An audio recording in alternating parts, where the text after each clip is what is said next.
எடப்பாடி பழனிசாமி மேல் அமித்ஷாவுக்கு எதிராக இன்னைக்கு மூச்சு கூட அவரை கேட்க விட முடியாது. அந்த அளவுக்கு திரு அமித்ஷாவுடைய அடிமையாக, முதுகெலும்பில்லாத ஒரு அடிமையாக திரு எடப்பாடி பழனிசாமி அவர்கள் இன்னைக்கு இருந்துட்டு இருக்கார். இன்னைக்கு பாஜகவோட ஒரு கிளை அமைப்பாக இன்னைக்கு அதிமுக செயல்பட்டு இருக்கு. அதிமுக நான் சொல்லும்பொழுது நீங்க அண்ணா திராவிட முன்னேற்ற கழகம் நினைச்சிடக்கூடாது. இன்னைக்கு அது அமித்ஷா திமுகவாக மாறிட்டு இருக்கு. இன்னைக்கு அதிமுக அது ஒரு இயக்கம் அல்ல, அது ஒரு கட்சி அல்ல, அது வெறும் ஒரு பிரான்ச், பாஜகவோட ஒரு கிளை அமைப்பாக இன்னைக்கு நடந்துகிட்டு இருக்கு. அதிமுகவில் என்ன பிரச்சனைனா, ஏதாவது பிரச்சனைனா தலைமை கழகத்துக்கு போவாங்க. இன்னைக்கு உங்கள் மாவட்டத்திலேயோ உங்கள் தொகுதியில் பிரச்சனைனா ஒன்றிய செயலாளர் பார்ப்பீங்க, நகர செயலாளர் போய் பார்ப்பீங்க.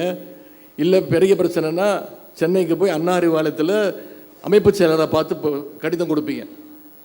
இதுதான் மற்ற கட்சியில் இருக்கக்கூடிய எல்லா இயக்கங்கள் இருக்கக்கூடிய ஒரு பழக்கம், நடைமுறை.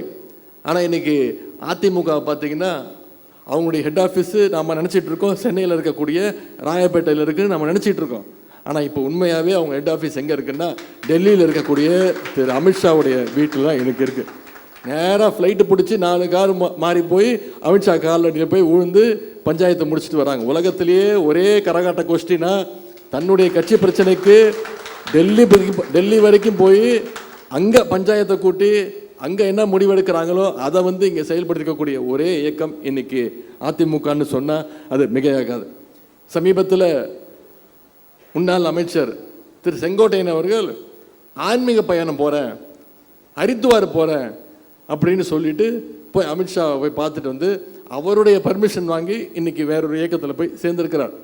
2 நாட்களுக்கு முன்பு முன்னாள் முதலமைச்சர் திரு ஓ பன்னீர்செல்வம் அவர்கள், முன்னாடியாவது இவங்களாம் திருட்டுத்தனமாக போயிட்டு இருந்தாங்க, இப்போ சொல்லிட்டே போகிறாங்க, ஆமாம் நாங்கள் அமித்ஷாவை தான் பார்க்க போகிறோம் அப்படின்னு சொல்லிட்டு போய் அவர் இன்னைக்கு என்ன முடிவெடுக்க போகிறாருன்னு யாருக்கும் தெரியாது.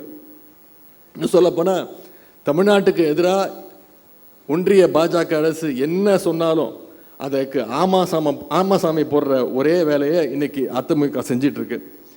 எடப்பாடி பழனிசாமி அவர்கள் இன்னைக்கு அதிமுகவில் இருக்காரா, இல்லை பாஜக இருக்காரா, இல்லை ஆர்எஸ்எஸ்காரராகவே மாறிட்டாரான்னு பொதுமக்கள் இன்னைக்கு, தமிழ்நாட்டு மக்கள் இன்னைக்கு பார்த்துக்கிட்டு இருக்கிறாங்க. இன்னைக்கு அண்ணா திராவிட முன்னேற்ற கழகத்தில் அண்ணாவும் இல்லை, திராவிடமும் இல்லை, முன்னேற்றமும் இல்லை, இன்னும் சொல்லப்போனால் இன்னைக்கு அந்த கழகத்தில் யாருமே இல்லை, ஆளே இல்லை. அந்த நிலைமை இன்னைக்கு அதிமுகவுக்கு உருவாகியிருக்கு. ஃபேஸ்புக்கில் பார்த்தீங்கன்னா ஃபேக் ஐடின்னு நிறைய பேர் சுற்றிக்கிட்டு இருப்பாங்க, சும்மா பேர் மட்டும் வச்சுப்பாங்க, உண்மையாக அப்படி ஒரு ஆள் இருக்க மாட்டாங்க. அது மாதிரி இன்னைக்கு தமிழ்நாட்டு அரசியலில் திராவிடம்ன்ற பேரில் இருக்கக்கூடிய ஃபேக் ஐடி தான் அதிமுகன்னு சொன்னால் அது மிகையாகாது. அந்த ஃபேக் ஐடிக்கு உண்மையான அட்மினா யார் இருக்காருன்னு பார்த்தீங்கன்னா திரு அமித்ஷா அவர்கள் தான் இன்னைக்கு இருக்கிறார். அப்படிப்பட்ட ஒரு முழு சங்கியாக திரு எடப்பாடி பழனிசாமி அவர்கள் மாறிட்டார்.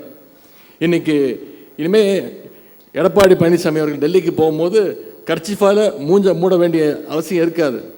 இனிமேல் வெளிப்படையாகவே திரு அமித்ஷா அவர்களை போய் பார்க்கலாம், அவங்களுடைய என்ன சொல்கிறாங்களோ அதுக்கு கேட்கலாம். விவசாய நிலத்தை குத்தகைக்கு விட்டு நீங்கள் பார்த்துருப்பீங்க, கேள்விப்பட்டிருப்பீங்க. அதாவது நிலம் ஒருத்தரோடு தான் இருக்கும், ஆனால் விவசாயம் இன்னொருத்தர் பார்த்துக்கிட்டு இருப்பார். அது மாதிரி இன்னைக்கு அதிமுகவை திரு அமித்ஷா அவர்கள் குத்தகை எடுத்து இன்னைக்கு அதிமுக அவரோட கண்ட்ரோலில் இருக்குது. அதனால தான் திரு எடப்பாடி பழனிசாமியோட பேச்சு அறிக்கையெல்லாம் பார்த்தீங்கன்னா அது அதிமுக ஆஃபீஸ்லேருந்து வந்ததா இல்லை பிஜேபி ஆஃபீஸ்லேருந்து வந்ததான்னு தெரியாத அளவுக்கு இருக்குது.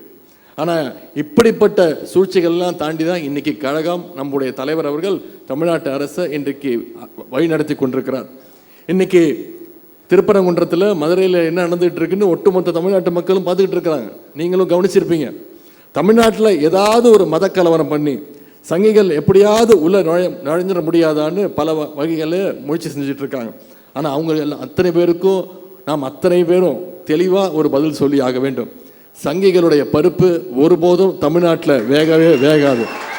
ஏன்னா இங்கே நடந்து கொண்டிருக்கக்கூடியது அவங்களுடைய அடிமை திரு எடப்பாடி பழனிசாமியுடைய ஆட்சி கிடையாது. இங்கே நடந்து கொண்டிருப்பது முத்துவேல் கருணாநிதி ஸ்டாலின் என்னும் சுயமரியாதை ஆட்சி, திராவிட மாடல் ஆட்சி.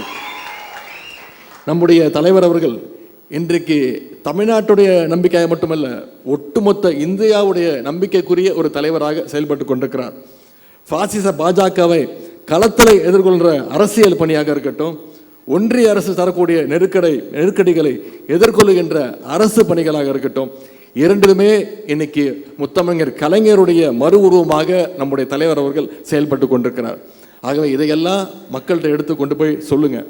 இங்கே பூத் கமிட்டி உறுப்பினர்கள் வந்திருக்கிறீங்க. நீங்கள் தான் கழகத்துடைய பேஸ்மெண்ட், நீங்கள் தான் அடித்தளம், நீங்கள் தான் கழகத்துடைய இரத்த நாளம். நம்மக்கிட்ட ஆழமான கொள்கைகள் இருக்குது, அரசினுடைய 4.5 வருஷத்து அரசனுடைய சாதனைகள் இருக்குது. இதையெல்லாம் மக்கள்கிட்ட கொண்டு போய் பேசுங்க.